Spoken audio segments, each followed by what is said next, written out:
always wanted to do that. Thank you. I am here. I am very proud to be here. I am proud to have the opportunity to present my son to you. When I was asked to present Maurice, I was stumped because I couldn't imagine anything that I could tell you that you don't already know. I cannot recreate something that is already evident to your eyes or something that you've already heard. Maurice is a plethora of blessings that he chooses to share worldwide, be it on the football field, the basketball court, the inside of your sanctuaries, the back room, or the parking lot. Having said that, I think you've heard enough from me. I will present to some, introduce to others, my baby, my son, Maurice Clarett.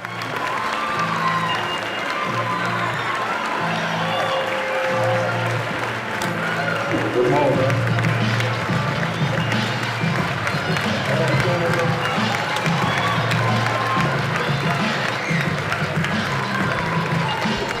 This is a different Maurice than what we saw backstage, but that Kool-Aid smile is infectious, brother. How do you feel? Nervous. No, it feels good. First of all, thank everybody who could probably be doing. Yeah. All right, now thank you everybody for coming on out. But it feels wonderful to be back here. Just as I was walking up, man, I had 1,000 memories just when I first hit campus. When I first came here, it was the winter time, and just thinking about how you could walk from the dorm room to classes and just basically going down memory lane. Yes, sir. Yes, sir. Speaking of memory lane, let's take it back to Youngstown for a second. What was it like growing up there, and how did that environment kind of shape who you were growing up? Well, Youngstown was pretty much like any other inner city environment. A lot of single parent homes, a lot of poverty, a very competitive environment. When I was coming up, I was the youngest of 3 boys, obviously, and just being around the neighborhood, it was just the competitive nature of who can do the most ignorant thing, or who can display the most ignorance to have some sort of prestige amongst your friends. And throughout that, you know, saying the knuckleheadness came in, and I was locked up 3 times as a juvenile, you know, saying going through all that. But, you know, Youngstown shaped me in a way that just kind of kept the drive inside of me as I transcended through time. Now, speaking about your brothers, what kind of role did they play in your early development? My oldest brother was huge. My oldest brother became the father figure amongst us. Being my father was gone, my brother, he became the guy that I looked up to, that I patterned all my behavior after. When he was ripping and running the streets, he was the guy I wanted to be like. He was the guy that I thought to myself, like, hey, when I grow up, this is what a man is supposed to look like. Excuse me. And inside that, you just shape your mannerisms, you shape the way you deal with women, you shape the way that you feel, where you should fit in amongst your friends. And in regards to that, you know, he became my father figure. My middle brother, he was sort of like the guy that I was always trying to compete against with everything, because, you know, when you're the youngest, you're competing for attention, you're competing to be noticed, or you just want to make some noise because you're the baby boy, obviously. And inside of that, my image on what was a man, or how a man should operate and act, all came from my older brother. And just like a lot of young kids out here now, your older brother is kind of like your father figure. So speak to what some of the things that he did that heavily influenced you, but by the time you get to now, you look at it as, okay. Was it right? Right. Okay, yeah, well, just to be honest, just coming up. Candid conversation, right? Candid conversation, yeah. Yeah, my mother would work all the time, and she worked 45 minutes away. So when she was absent, my brother would be mixing and running in the streets, selling drugs and things of that nature. So me coming up behind him, I would want to get in the same activity just to have that same treatment from other friends. So it was about like in the 6th or 7th grade, it was the 7th grade, where I started to pick up drugs and hustle, and I'll start off with a little weed, and I'll start off with a little dope and stuff like that, and I would just peddle it between people that I knew were his friends, and I was able to do it because I was so big. I was probably about 195 pounds in 7th grade, so I looked a lot. Good guy. Yeah, I looked a lot older than what I was. Right. Let me move this over. I'm sorry, can everybody hear me? All right, yeah, so in the seventh grade, I was mixing and ripping and running, and I was breaking in cars and breaking in homes and just things of that nature. But these were all things that I seen my brother doing, but he had a certain level of respect from guys in the neighborhood. So everything that I was doing was to pattern myself just to have acceptance from him. Because if I got accepted from my older brother, this was like the thing that reminded me of being accepted from my father. So through the process of that, of course you go on, you have these same habits, be it through high school, but I'm still playing football, I'm still having success on the field, but his behavior was still in place. And it wasn't until I came down to Ohio State, starting to get in trouble, that I looked back and said, hey, the inner city culture at large is kind of raised backwards. You know what I'm saying?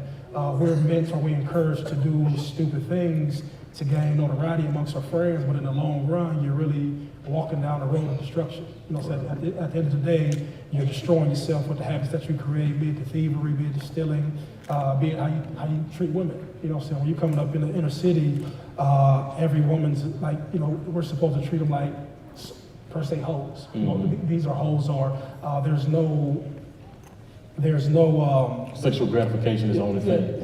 I always say sexual gratification. How can I have sex real young? And the pressure when you're in the city to have sex, to just to demonize women, so to speak. The pressure is there, or you're looked at as an outcast with your friends. But just the older I get, I start to see like those things are wrong. Those things still govern the culture that's out here now. Those are things you see on the TV. Those are things that potentially affected me in my mental development as an adult. Now, football is big in many communities across the United States. Does a single-mindedness of playing professional sports, does it cause any detriment to black males? I believe so, because there's a heavy influence, be it from parents, be it from coaches, or be it from anybody who operates in that sense of ignorance. And they put so much pressure on these guys to make them believe that they can only succeed with their legs. And there's no understanding of, hey, I can succeed in academics, I can become an entrepreneur, I can become a business owner, or I can become a doctor, I can become something successful outside of this. So when you're coming up and you put so much energy inside of, wanting to be a football player and setting your expectations on wanting to be this guy in the NFL, and those things don't happen, you haven't prepared yourself to do anything other than that. And so what do you do? Just like you see a lot of these guys, they just kind of falter and fling around society, and they're nothing. I don't want to call them nothings, but they don't have, they weren't working on a definitive purpose from the time they were coming up, or developing those skills, educational skills, being responsible in your classroom and academic work, or just having goals outside of sports. And I've seen it even with former players, or even with young guys who never made it out with high school. They never cared about anything other than sports, and that permeates our black community across the world. Just so many guys putting so much pressure. We had spoke about it the other day when we were at breakfast. When you have 1,500 spots in the NFL, and so you have 1,500 spots in the NFL, and you have 60,000 college athletes. 60,000 college athletes. You So got 1 million high school athletes. 1 million high school athletes. So he did numbers. It's 1 million high school athletes, 60,000 college athletes, and only 1,500 NFL spots. So the odds are not in these guys' favor to make it and go on at a high level. But so many of these guys put so much energy into it, and then when it doesn't work out, they're heartbroken.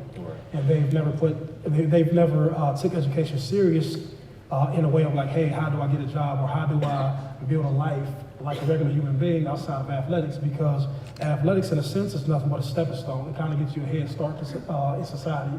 Most guys, if they're lucky, play till 30. Most guys, if they're lucky, play 5 to 10 years. And even if that's possible, it's just a bonus for life, but you still have to live beyond that. And just so many guys don't prepare for that, and that's the cause that you see so many just big athletic men just kind of faltering around society and just lost at large. So what kind of things do we need to do to make sure that student athletes, which is a misnomer, right, that they realize that they can succeed furthermore than just their legs or the physical might? I think it starts early on. I think it's introducing other careers when you're younger, and not so much catching nobody in college, because once a guy's in college, you think he's going to go to the NFL. I believe it has to be introduced, and I made this example the other day. I always say in regards to like the Mercedes-Benz dealership or homes in the suburbs, those are not all athletes' homes. Those are people who work regular jobs and people who do actual or have actual careers. And it's to introduce different careers to these guys while he's younger and realize that you can have a successful life without being a millionaire. Everybody thinks that you're supposed to be a millionaire, have millions of dollars in the banks to be successful, but you can be just two working class people, live a comfortable life, live in the suburbs, understand how your credit works, understand how to save your money, understand, and just understand different things like that and live a successful life. And I think if guys,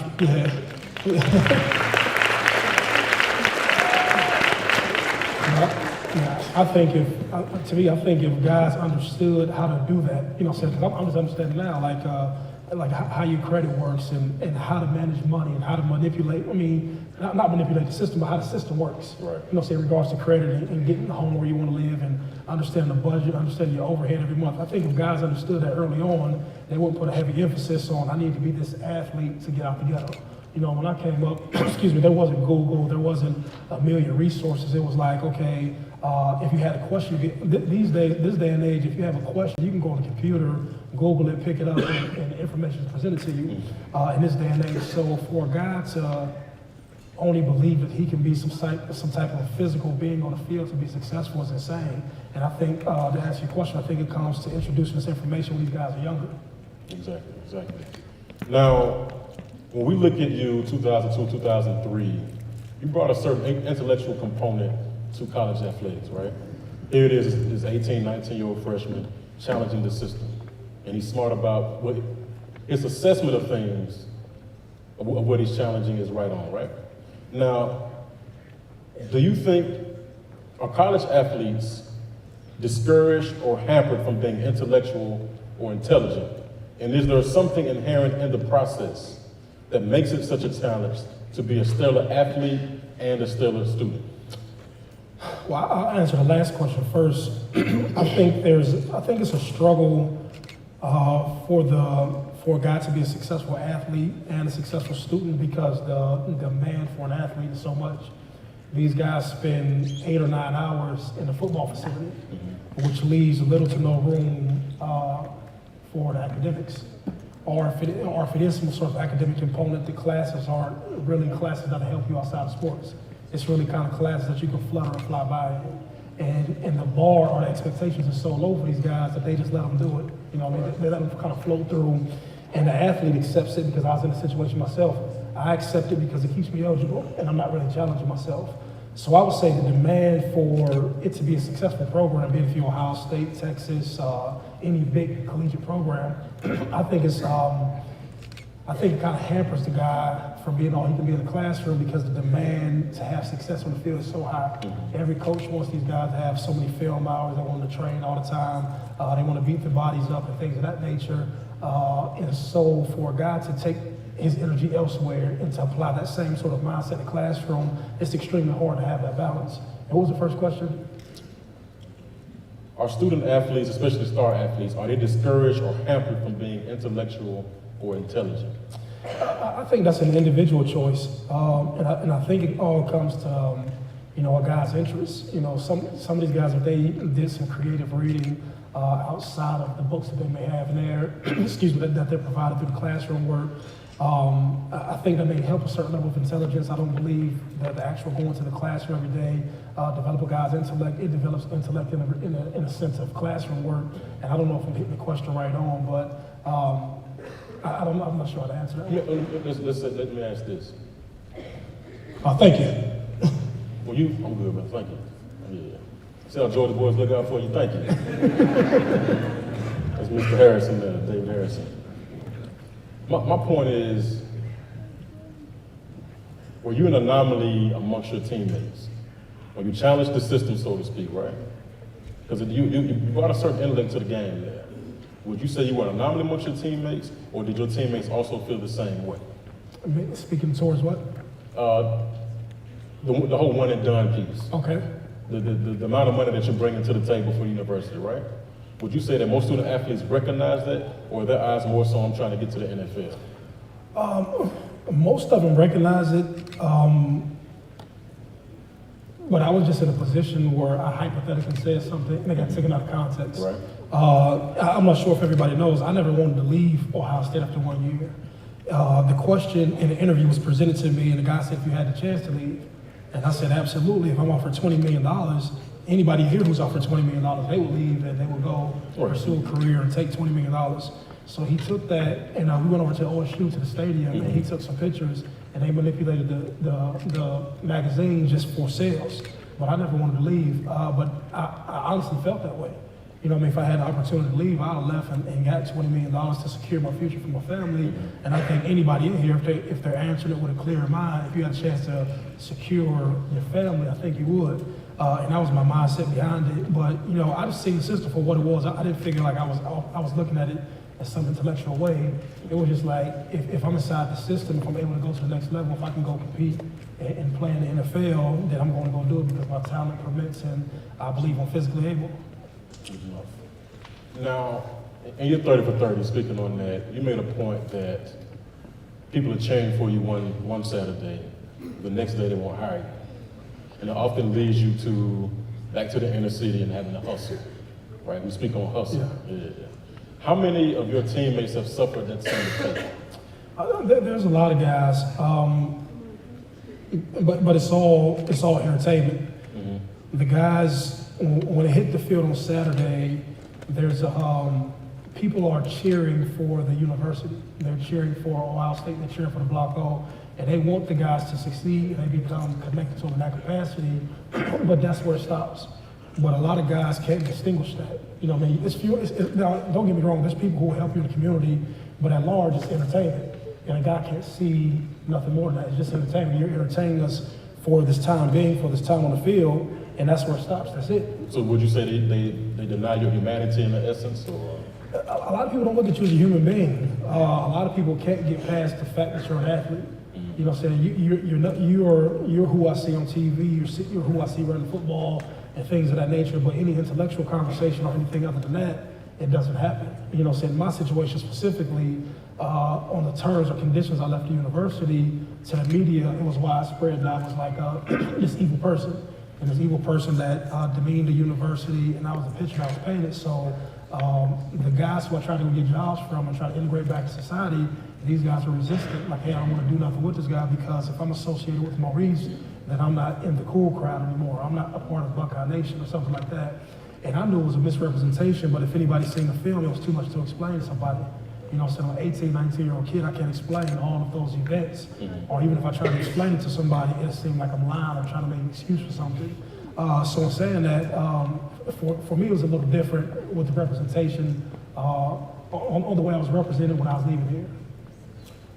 If you can, speak on that process when you left Ohio State. What was going on here for those, 2 or 3 years? Okay, I left in spring of 2003. And so the process through me leaving, do you want to talk about the process and how things became to an end? Or? I think we got the gist of what happened. Okay. I'm saying once you leave Ohio State, right? Once I leave Ohio State, I'm kind of lost in society, so to speak. So when I leave here, the first thing in my mind is like, hey, what do I do? I don't know. I can't go back to school. I can't go back to Ohio State. I can't go to a school of the lower division. So the first thing I do is I go back to the streets. Mm-hmm. When I get back to the streets consist of partying, the streets consist of women. And all these things, this gratification that I get from Ohio State, I was getting from these nightclubs. So when I'm getting from these nightclubs, I'm drinking, I'm popping pills, I'm smoking weed. I don't want to face my problems. So in a way, the hood showed you love. Yeah, the hood showed me that love. Mm-hmm. So I'm experiencing this and I'm making money, I'm hustling, I'm ripping up and down the road, I'm selling dope, I'm selling weed, I'm selling everything. But these things are entertaining me. But I'm not knowing the whole time I'm basically taking my life down the gutter. And it was the first time it happened. This was the process of me moving to California. This was probably a year after I was removed from. This is the part that left out the field. I was probably a year removed from Ohio State, and the first time I almost get robbed was at my mother's house. And I pull up my mother's driveway. I'm in a green Suburban, and the guys come out from the back of the garage and they shoot the truck up. So I leave out the garage, I'm in my mother's driveway, I back out real fast, I put the car in drive, and I fly down the street. So I'm nervous, I'm panicking, and this is when paranoia became like real heavy in my life. So it was about a couple weeks later, and the second time happened, a guy had owed me some money, and I went to go pick it up from his house at maybe 10 at night, and through the process of him coming down the steps, there was 2 guys in the back of his garage, and come to find out, these were guys I grew up with. They ran out the back of the garage and they started shooting the truck up again. So I put the car in reverse and now, panicking, but come to find out, this is the guy I grew up with, he set me up. So the 3rd time, this was about a month later, me and my mother went out to Vegas, and I came back from Vegas. And when I come back from Vegas, I'm at her house, and I come down to Columbus, and I'm feeling real nervous around this time. So I felt so paranoid, I didn't want to go home. So I went up to Easton to the Hilton. You didn't want to go home for what reason? Paranoid from almost being killed. Right. No, paranoid from almost being killed. Right. You know what I'm saying? Because I'm feeling like I'm so far on these streets, and I'm feeling this pressure. I'm feeling like death is on me. You know what I'm saying? Mm-hmm. I'm up all night. I'm drinking real heavy, and it's just the craziest thing. It's just crazy. So when I get back down to Columbus, I stay at a Hilton for a week. So I called my cousin. He said, "Man, Reese, you're tripping. Slow yourself down. Just calm down. You know what I'm saying? You need to get yourself together." So I go back to my house, and at this time, my mother had, she said she was coming down to Columbus. So she comes down, this is middle of the night, and when she came in, I get to arguing, like, why didn't you call me? Because you were supposed to call me before you got in the house, so I can make sure you were safe. My buddies that came over, 2 buddies I was hanging out with. Through the process of this going on, the buddies over there, they said, "Hey, Reese, let's go out, let's go have fun, let's go hang out." So I'm like, all right, cool, I'm tripping. They get out the house, they're blowing up, they get out the house, they're getting ready to go around the corner, they're blowing the horn, the house phone is ringing. Basically, it's 2 dudes outside of my bushes. I come to the front door, I open the door, I grab the gun, these 2 guys run to my bushes. I tell my mother, grab her stuff, we get up, go up to the Hilton. Next thing I know, I called out to California, I got on a plane going to California, but these were some of the things that took place that the media didn't see before I go to California. So I'm knee deep in the streets, and I feel depressed because I used to see these guys. At the time, you had Santonio, you had Little Ted Ginn, you had a bunch of guys I played with, they're on TV, running up and down the field, scoring touchdowns, and that's even causing more depression because I'm not there. And then it's causing a heavier depression because I know that I have responsibility for the things I did here, but it wasn't to this extreme to take me out and put my life in a different circle. Right. And I felt like so much that I had done to that point had been taken away, and I was really acting out in anger towards everybody else. Like, I'm angry at the world because I'm not successful, so I'm gonna just abuse you. This is after the Broncos? No, this is before the Broncos. Before the Broncos. Yeah, before 2003, 2004, I'm heavy in the streets, you know what I'm saying? Right. And so, this is just me acting out. And I can see it now, say hindsight is 2020. I'm really acting out, and I'm really getting attention, so when I'm around everybody, when I'm buying these cars, I'm buying these things, I'm in the club, and I'm buying alcohol and liquor, it's really to get attention from people that I'm missing from playing football, you know what I'm saying? And so I was trying to replace these things. And you see so many guys, when they're done with the game, and they'll continue this life because they're trying to keep up that facade. Because that facade feeds into the image and that energy that they have, you know what I'm saying? Because and they end up broke, right? And they end up broke. They end up broke because they're trying to feed this energy because I have to still wear the nice clothes. I have to still be this guy in order for a woman to like me, in order for people to accept me. And that's what I was doing. I was caught up in the life, you know what I'm saying? So how did you make the transition from the streets to getting prepared for the NFL? I never did. You know, so when I went to California, I basically went, I was making money, but I was a junkie. Out there, culturally it's acceptable to get high all day, to get drunk all day, to party. So it's acceptable out here, but in Ohio, I'm known as an athlete. It's not acceptable for Maurice Clarett to party Monday through Sunday. So I go to California, it's cool. I can party Monday, Tuesday, Wednesday, Thursday, Friday, Saturday, Sunday, and everybody loves it, no problem. So you're still making money, still involved in whatever you're involved in, and this thing becomes cool. So by the time the Broncos called me in 2005, 2006, I'm really going here. I'm used to waking up at 11 in the afternoon. I'm used to partying Monday, Tuesday, Wednesday. I don't want to leave this lifestyle. So when I go to the Broncos, to wake up at 6 in the morning, to practice all day, to go to meetings all day, I don't want to do this. I don't want to be involved in this because this is responsibility. So I'm being resistant towards it. You know what I'm saying? The coach tells me, Maurice, you need to get your act together. You need help and you need to fix yourself. I keep on being resistant towards it because I don't want any form of responsibility, but it's the same thing when you ask anybody to get their life together.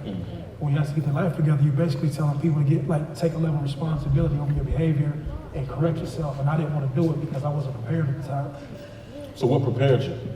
Prison, you know what I'm saying? Prison full out. Prison was kind of the best thing that ever happened to me because, even a thing, I was able to catch up with myself. As your mama said, right? As my mother said, I went to prison. I was 270 Oh, I thought that was your fault. No. Yeah, I go to prison, man. Just even prior to prison, I'm barely sleeping 2-3 hours a day, drinking, the drug abuse is at all time high. Boom, locked in prison. You can see the picture over there somewhere, right? So I go to prison, and now it's like, how did I get in this situation? How in the same city, how did you win a national championship? How did you become this national star? And then how are you right here in this prison? Said it makes sense to me. And so when I sat there, I was like, just evaluate my behavior, evaluate like, how did you get here? Who were you with? Who were you around? What were you doing? And nothing started to make sense to me. You know what I'm saying? I was feeding into this guy, feeding into his image. You know what I'm saying? Maurice the Beast. Maurice the Beast, because this was the character who allowed me to get the women I want, get the car I want, get the guy to give me the favor at whatever restaurant, the car dealership. This was the guy who entertained people. I got caught up in the facade of things, right?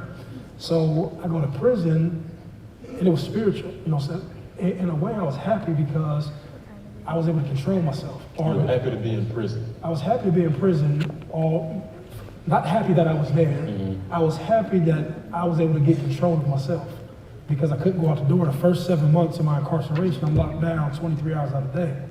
So I'm sitting in a cell, probably no bigger than that square you over there right there. So you're sitting there, you're reflecting on life, you're reflecting on your decisions, reflecting on, okay, why is it that you were involved in drugs? Why would that you get the alcoholism and the drugs and all that stuff? Why did that run so rampant? And it ran rampant because I was still trying to find, this person was still trying to fulfill this image, you know what I'm saying?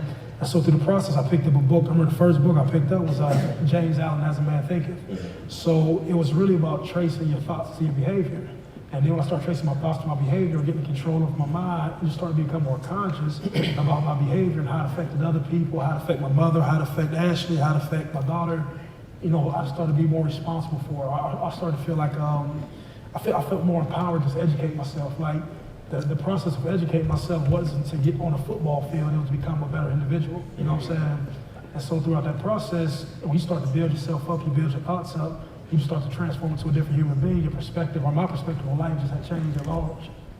Okay. While you were incarcerated, what were some of the most difficult times you experienced? One, the confinement in itself. Just the fact that you want to leave. My daughter at the time, she was maybe 3 or 4 weeks when I got locked up. But just the pictures that I would get to see her growth, right?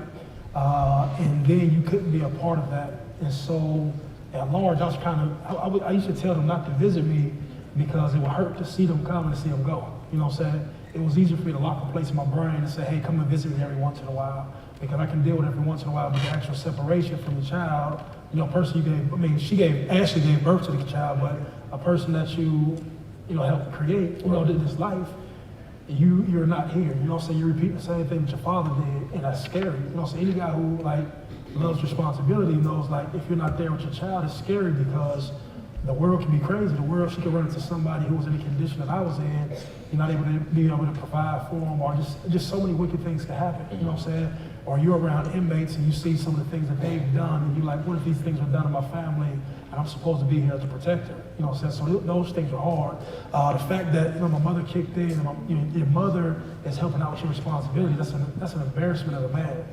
You know what I'm saying? By the time I'm 23, 24, 25, I was slated to be able to take care of my whole family. You know what I'm saying? This was the potential behind my athletic ability, but now I'm in prison for robbery charges and gun charges, and now that responsibility is shifted towards your mother.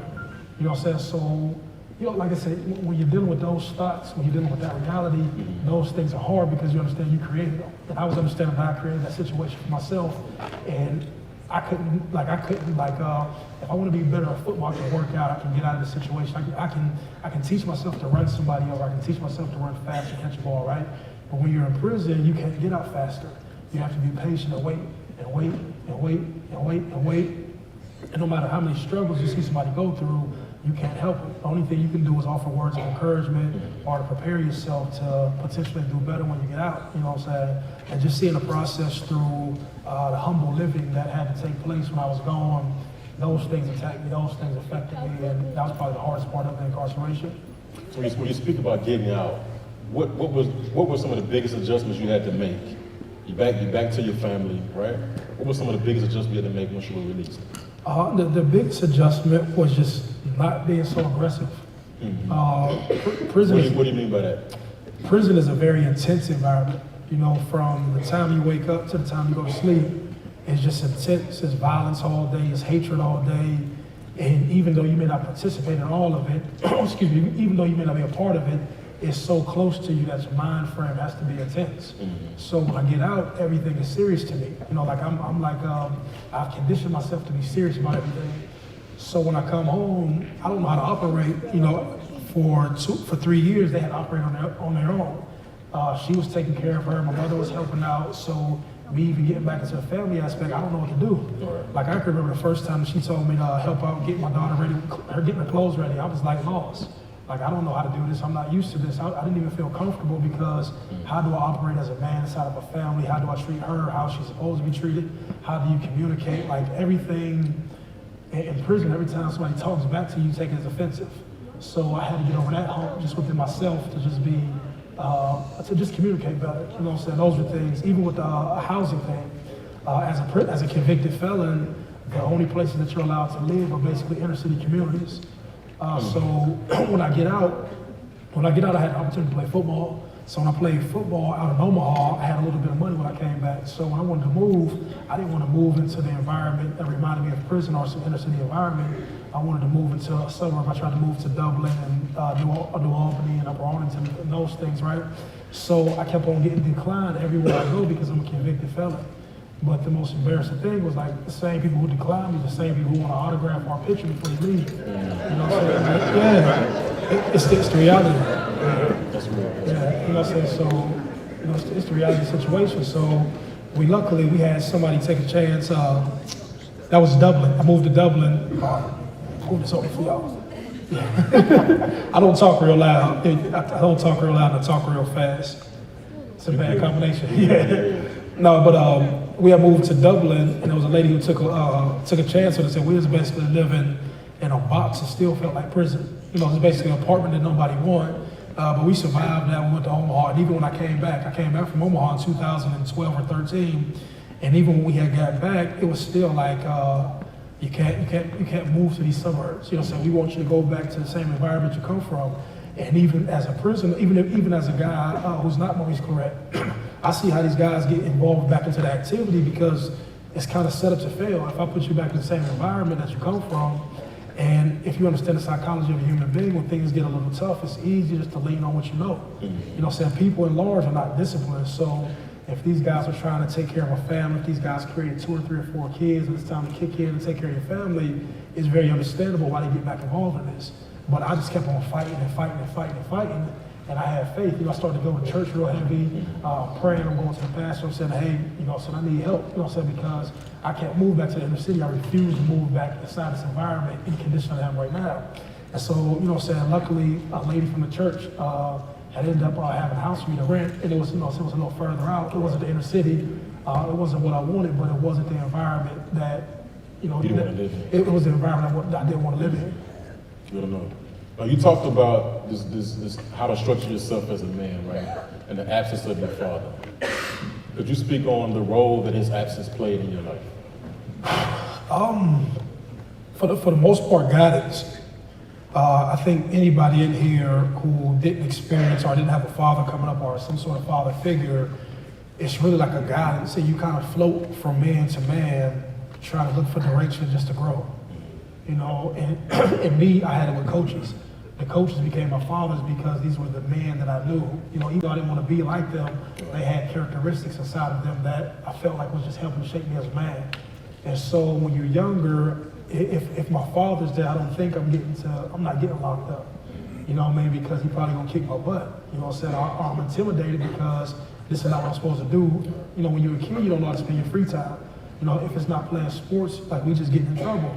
Had my father been there, he could have shaped my older brother, you know, said how to be a responsible man, and he could have shaped my middle brother, and he could have shaped me. It's the same difference. It's the same difference with Ashley raising Jada. She's shaping her and correcting her and keeping her behavior in line with how to be a woman or how to be a young lady. But it's the same thing with a father. There's no guidance. So when you're coming up, you don't know how to assess the situation from a man's perspective or from a young man's perspective at that point. You're expecting, you know, I'm supposed to be, I'm monitoring my behavior to be excuse my language, a real nigga. You know what I'm saying? In our community, you're supposed to be a real nigga. Right. This is what I'm modeling my behavior after, because I want to be this guy. I want to be just like my brother, who's this guy. But if your father's in place, that doesn't even take place. He's sort of eradicating all that. You know what I'm saying? You're supposed to be a young man. I see how when you go to suburban communities or you go to people with healthy families, the father is like the disciplinarian of the family to make sure the kids are raised right and that they have a better opportunity than they may have had.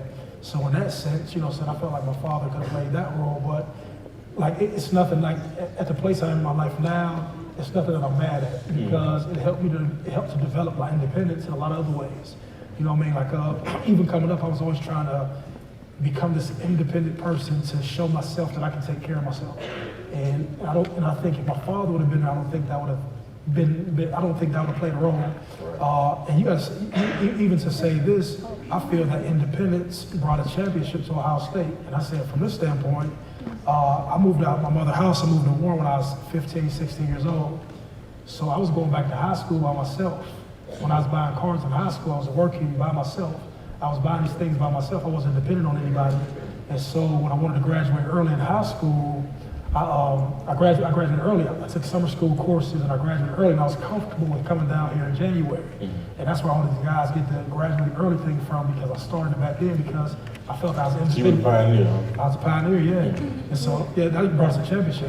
You know what I'm saying? Yeah, but I think, you know, if my father hadn't been there, or if he was there, I don't know if that would have took place, you know what I'm saying? But, you know, it affects me. I'd say the biggest part where it affected me is with women. You know what I'm saying? When you don't have a man to show you how to engage with a woman properly, and everything is just how to have sex. You want to have sex. I want to have sex. I want to feed the physical part. I want to have sex with this woman, and that becomes a dominant force in all inner city communities. You know what I'm saying?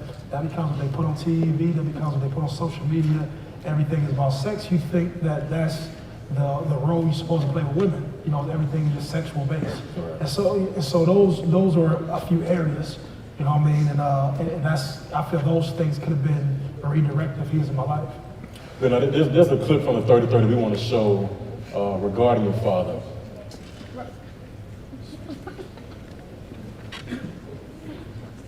Where his dad passed, about him reaching out and getting some of those things that were unanswered answered. And he did have the number, and he just didn't call. There was no hope for them at all. I just got done working out and I was cooling down on the bike. And my brother said, hey, your father passed away. And I thought I wouldn't care. I always used to think like if I ever heard it, it wouldn't bother me.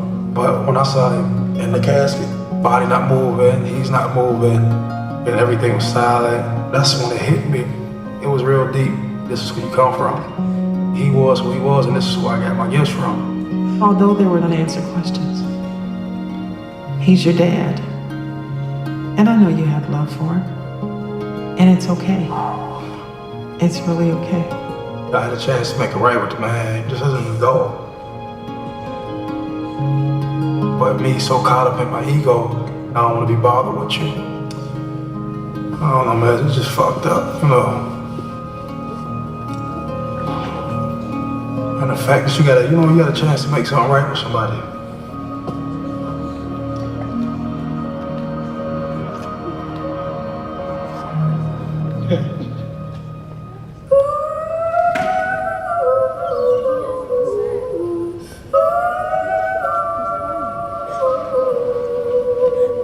He doesn't want the relationship with his daughter that he had with his father. Maurice was there the day she was born, but up until her 4th birthday, he hadn't been there, so they never actually spent a birthday together. It took adjustment, but I've seen tremendous amounts of growth. To see those two interact like that, wouldn't change it for the world. Being a parent, you love the child more than anything in the world. This life, this energy, this person who looks like you, feels like you, who behaves like you, like, okay, do you have the ability to parent right? It's just special to be able to connect with somebody like that. It makes me think about my mother. She was my biggest supporter through everything. There's just so much that I've seen in him. And a lot of it's pleasing. Some is not so pleasing, That goes par for the course. We'll work on it. Yes, he went to prison, but I still have him.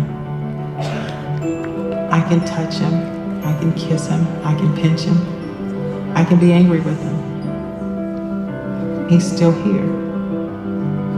When my departure from Ohio State occurred, I remember my mentor, who was an old, wise English professor, told me, just so you know, your next chapter is going to be way more impactful than the last one. You know, the same, I'm sure, was true in Maurice's case. His next chapter is going to be much more impactful than a crystal trophy. In fact, I wrote about Maurice in a book that I had written, The Winner's Manual. I'm still hoping that Maurice's story will have a happy ending, like a trust, and that what has happened to him will serve as a good purpose in his life and result a greater good for him and for others. Maybe you too have gone in a direction that was destructive to you and yours, and maybe someone you love is going in that direction now. It's never too late to start over and head into a new direction. It's kind of cool, man. You know what's so spooky about it though? To be living it right now, to be living that transition and that change. Hope for me. Who knows? Who knows, man? Who knows? Who knows? Only me. I should have known better than to run through a ring of fire.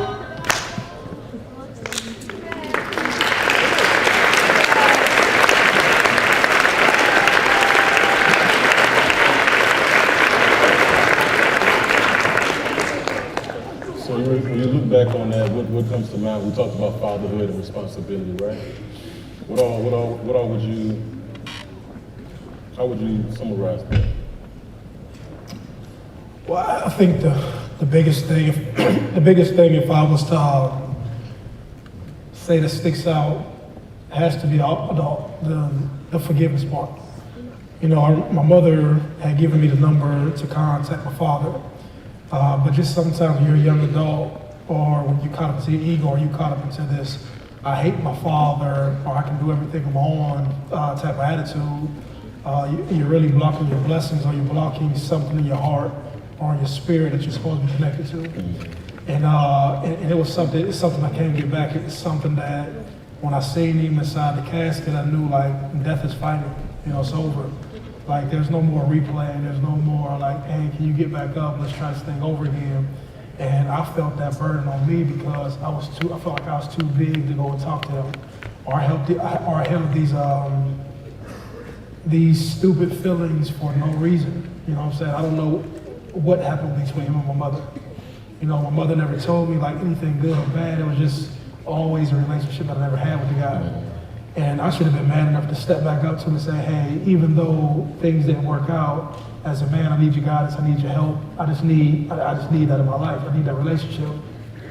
And I guess it's kind of the same thing with anybody. Anybody can make an excuse like my father wasn't there, forget him, I don't want to be involved with him, or he did something to my mother back then. That happens in relationships. Get over it, you know what I'm saying? I've learned now from going through my own relationship that things come up that it's hard to explain to kids, you know what I'm saying? And both people play a role in it, you know what I'm saying? But it shouldn't harm the kid or take the kid away from having that relationship with the parent. And it's kind of like a two-way street. Each person should reach out, but I guess I'm speaking now. If a person doesn't want to feel that pressure or feel that pain, you know, pick up the phone, reach out to this person. You know what I'm saying? Because this is the person you connected to. I don't care what type of condition your father may be in. You may be the person to help inspire them, to lift them back up, to say, hey, I have a relationship with my son, my daughter, something like that. And let me be more of a responsible individual. You know what I'm saying? But that was something, you know, that hurt deeply. You know, I got outside the church, man, and it was a spirit that hit me. It was like a spirit that got over me. And it wasn't something I tried to control. It was just real heavy on my heart. I felt like my chest caving in. I said, man, this is a part of me. You know what I'm saying? This is like, I come from this. You know what I'm saying? So that's just something I encourage anybody to get over. You know what I'm saying? Because that's part of the structure, because you pass on that ignorance. Like, I didn't have my father, so do you think I don't need my father? The next person thinks I don't need my father. And then, especially with young black men, we just spread this sort of mentality that you don't need a male role model in your life.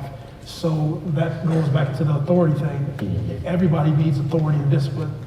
But with young black men, it's like, I'm so independent, I can do everything on my own. But you need some sort of structure in order to just graduate and guide yourself in life. It's no different than when you're going to school. When you're going to school, you have teachers, you have parameters, you have classes, you have things to help you grow intellectually as an individual, but it's the same thing in life. It's the same thing with spirit, it's the same thing with your physical being. You just need information from a male figure in order to be a man.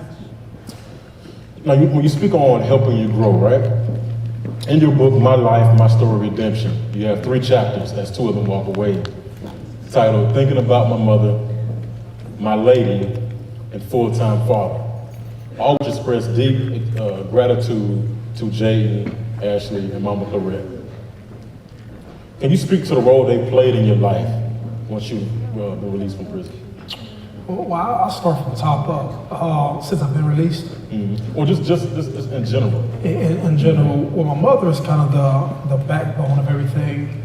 Now just even coming up to have 3 boys, basically 3 men, just to have 3 men and to raise 3 kids to the best of your ability in that environment, and just understanding the environment we're in now, to be able to consistently work.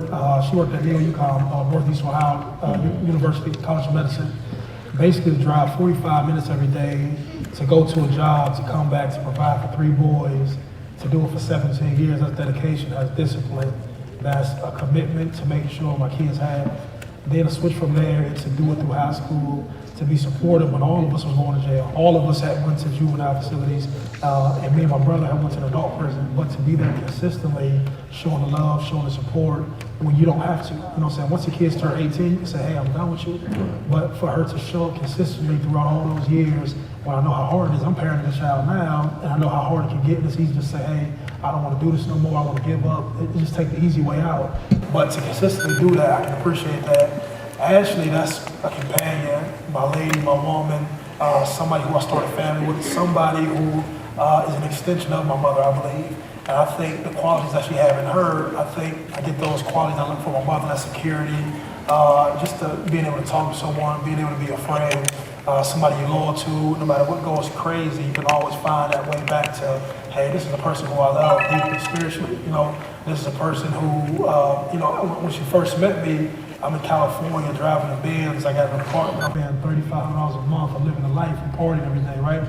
This is the same person who sticks by you when you have nothing. I can't even send her $1 home.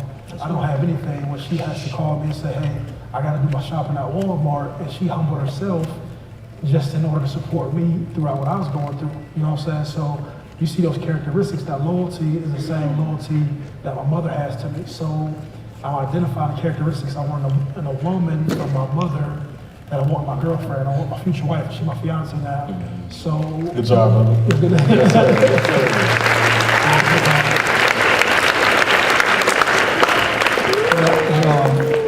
And the obvious piece is, well, they left me now. Yeah, I was giving some good compliments too. But because of time, could you speak briefly about the Comeback Project, and also you have the hashtag DDSD, Different Day, Same Discipline. To speak about the Comeback Project is basically a nonprofit group back home, and I call ourselves the school outside of school. And to put it in a nutshell, I think school prepares you for the career that you're going to be in. But in regards to, in the inner city community, speaking specifically, in regards to discipline, in regards to being aware of different careers, different opportunities that you have, understanding how the government can work for you, just as a young kid, a young adult, just understanding how to work with life, understanding how to balance on the checkbook, understanding what overhead you may need a month. It's the same things that I addressed early on when I was talking to you about things that you introduce to kids, or what you said from college kids, what you introduced to them. This is just my vehicle where I can release information to an inner city community and help grow these kids. I understand these kids don't have a father, so it's my responsibility, or I feel it's my responsibility to equip them with a group of guys who actually have a deep heart, a care and concern, and just to invest in my community. But it's the same thing. I actually care about these kids.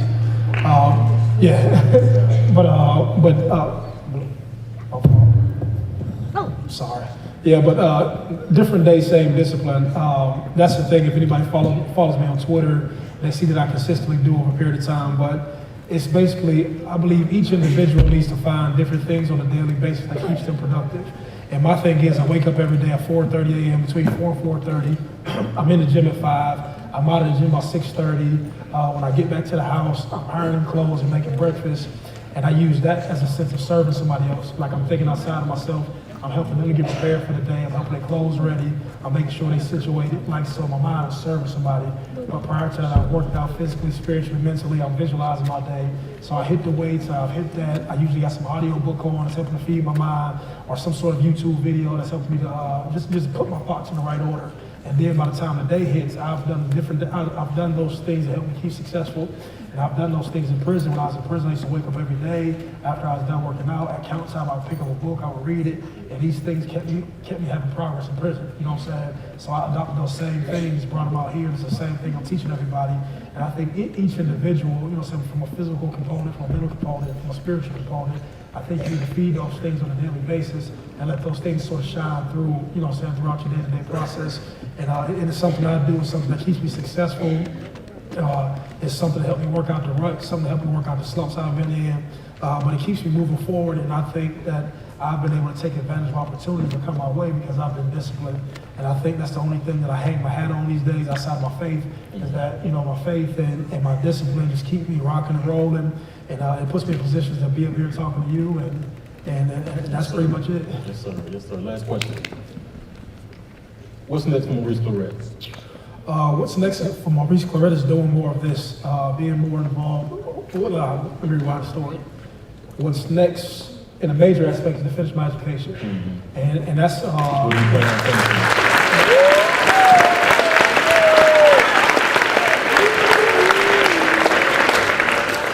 The question was, where do you plan on finishing? Well, no, I mean, I have to finish here because this is an area of my life that I feel like I didn't complete. I feel like this level is incomplete. I feel like I've had some success. Yeah, I've read a bunch of books while I was incarcerated. I do some things in the community, but I feel to tie this knot up from a level of my life, to show my commitment, to be an example for young men, period, to come back here and finish my education up, it's a huge, it's of huge importance in my life right now. But that's one thing, to finish my education up, to get around here spreading the message. Like, my aim is to be a new young black leader. You know what I'm saying? For black young man, urban young man, Hispanic, just young man in general. So no matter where you come from, inner cities, if you come from suburbs, just come from the same type of circumstances, you know what I mean?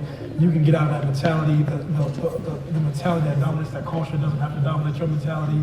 How you engage with women, making a commitment with a woman, having one woman is not a bad thing, and just helping these young guys grow. There was people who came before us, you know what I'm saying, who made this opportunity to even be possible for me. You can be sitting here, and we started to reflect upon your own history. You started to reflect upon yourself and seeing some of the things that you suffered from, that caused pain to my mother or caused pain to my people, who actually supported me.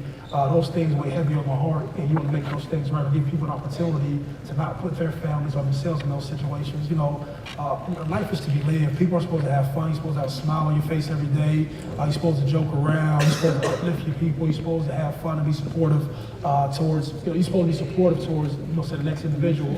And just teaching people to do that. I had that effect on people when I was in prison. I used to have, you know, saying 6 or 7 guys who were following me around, young guys, and I was very influential over them. And just to carry that same mentality. So were you Jesus of the correction facility, or as your own disciples? No, I don't know. I was. Hey. I'm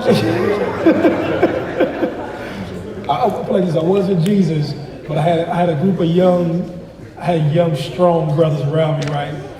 But these young brothers were wild. But I was able, I won't say tame them, but I was able to just tell them how the wild behavior is of no benefit to them. channel the energy in a different way. Yeah, channel your energy in a different way, because everybody is just basically trying to express themselves, how they feeling. It's just human expression. You know, I want to express myself, I want to be known. But you can be known for something positive, something impactful, you know what I'm saying? But making it make sense to these guys, making their behavior make sense, making it make sense on why you don't need to hustle. I always say the same thing.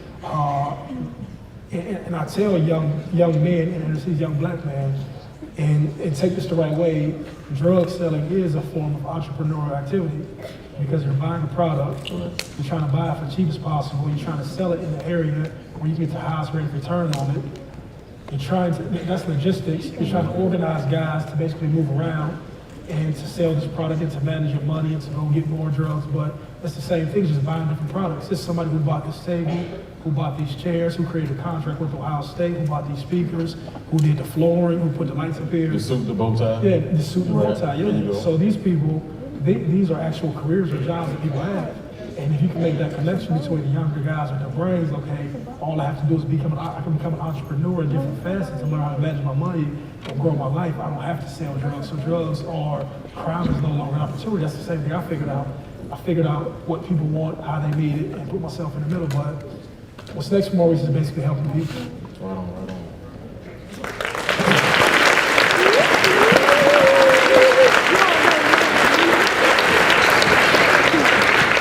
So on behalf of the Bell Resource Center, the Office of Diversity and Inclusion, the Multicultural Center, the Band of Brothers, the Black Graduate Professional Student Caucus, I feel like I'm missing one. Nobody? Good enough. Oh, the Frank W. Hill Black Cultural Center. We want to tell you and your family, welcome home.